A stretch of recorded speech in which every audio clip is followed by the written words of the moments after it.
You know, sometimes Dungeons & Dragons doesn't go the way you plan. You try so hard, you get so far, but in the end, it doesn't even matter.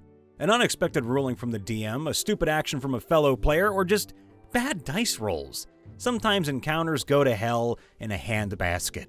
But not every derailment is a tragedy. Many, and our favorites, are a beautiful comedy of errors turned into cherished memories. They happen all the time. So, D&D Players, what was the last dumb, stupid thing to happen at your table? I'm DMing a session with my daughters. They are fighting a bugbear who has a pet dog tied in the corner. One daughter's fighter is about to go down, but instead of helping my other daughter, she runs to the dog, cuts its rope, grabs it and runs out shouting, "I'm taking your dog! See ya!" That girl's got priorities! So I'm DMing for my family. Their party was traveling and stumbled upon a clearing where a fairly large group of goblins were gathered around a bonfire, obviously psyching themselves up for a raid of some sort. Outnumbered, the party managed to sneak around the clearing so they could continue their journey. But at the last moment, the goblin leader catches sight of them and yells in alarm.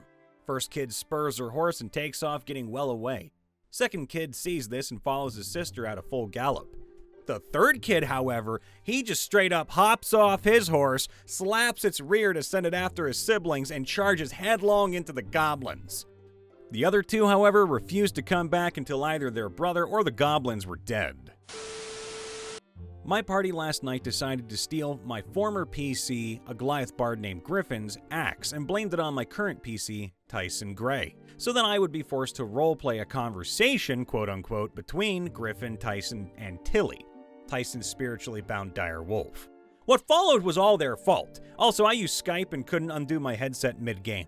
So I'm sorry guys, you can't hear the other party members dying on the background, but also enjoy. Also, Natural One makes another somewhat valiant appearance. My other story is the document, which shows the worst dice day of my life. We have none of these. We need them so we can tell what is going on here. I need to know. We had, basically, a conquest paladin. You will not stop the crusade kinda dealy. He was always asking why he can't just carry his horse when he when he can't ride it.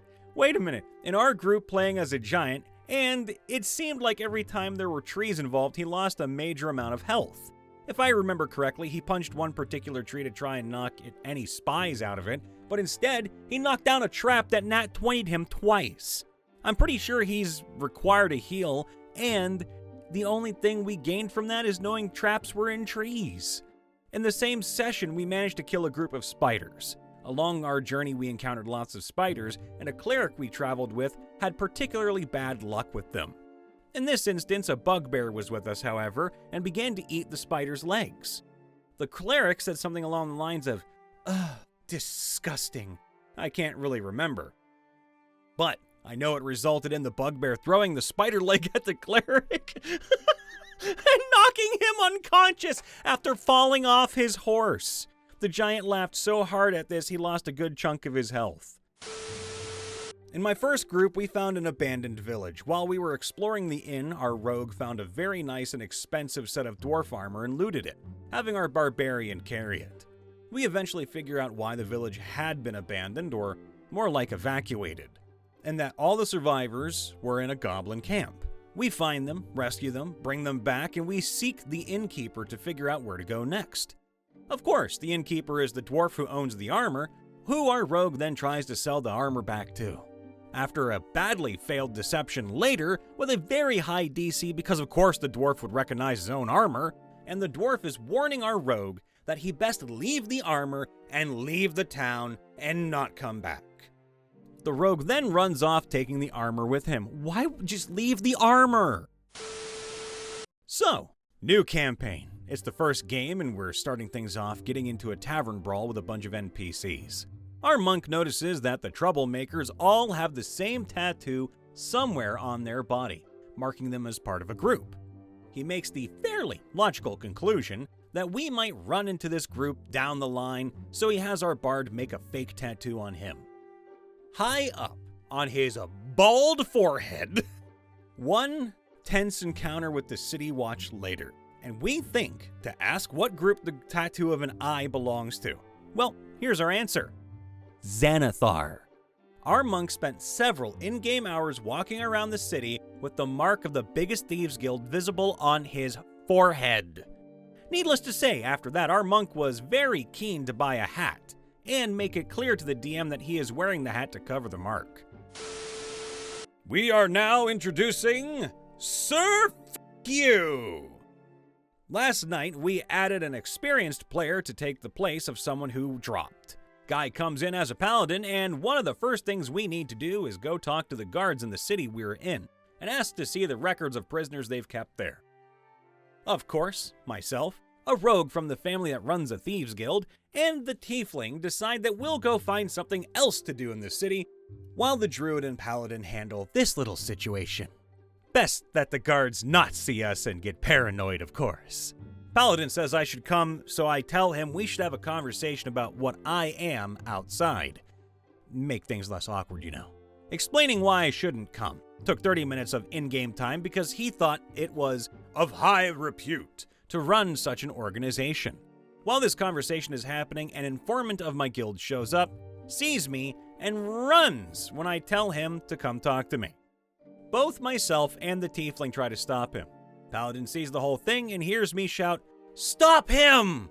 Guy playing the paladin, my character shrugs his shoulders. He wouldn't know what's going on, so he'd let the guy get away.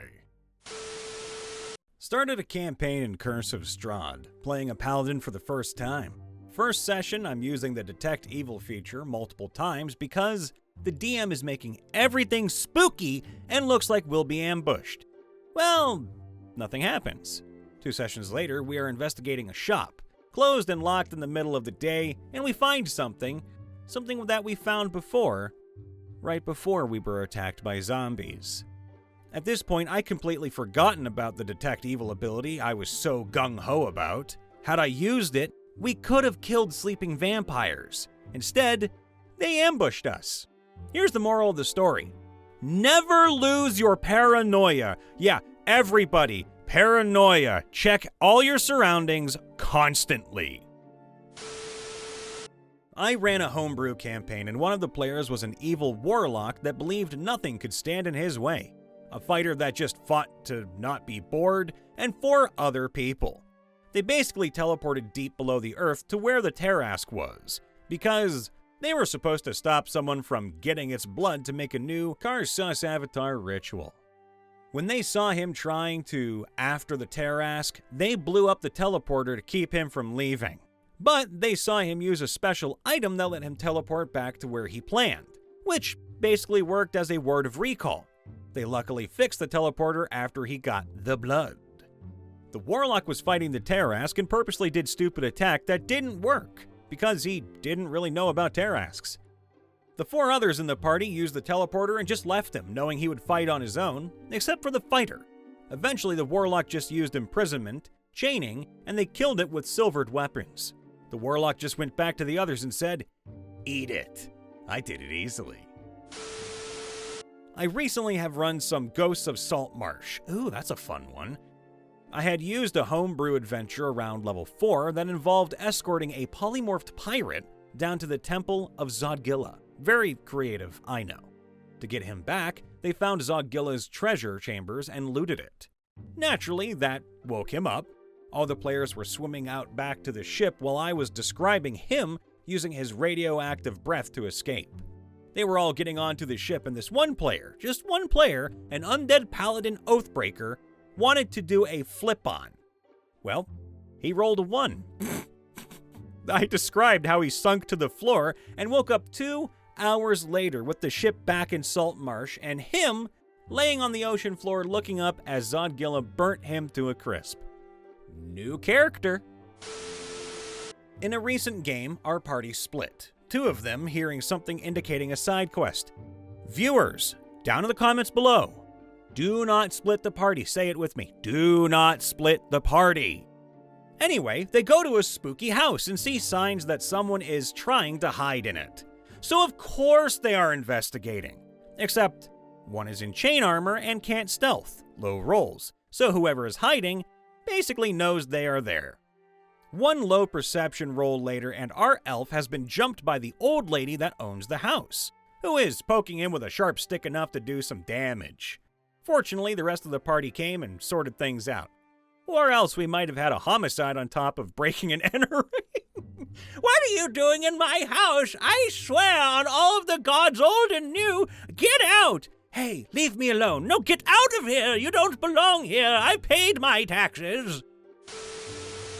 Our Myrmidon fighter was sick of critically fumbling and losing his sword, so he tethered the hilt to his wrist. The next time he critically fumbled and loosed his weapon, thanks to the tether though, it didn't go flying off, it simply swang back at him. It turns out thighs make pretty decent sheaths. Jesus, that's good.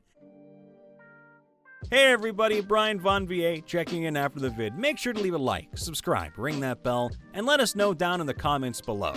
What was the last really stupid, dense, dumb thing that has happened at your table? It could be something funny, it could be something silly, it could be something so out of this world outrageous that you just had to have it burned into your memory for ages to come.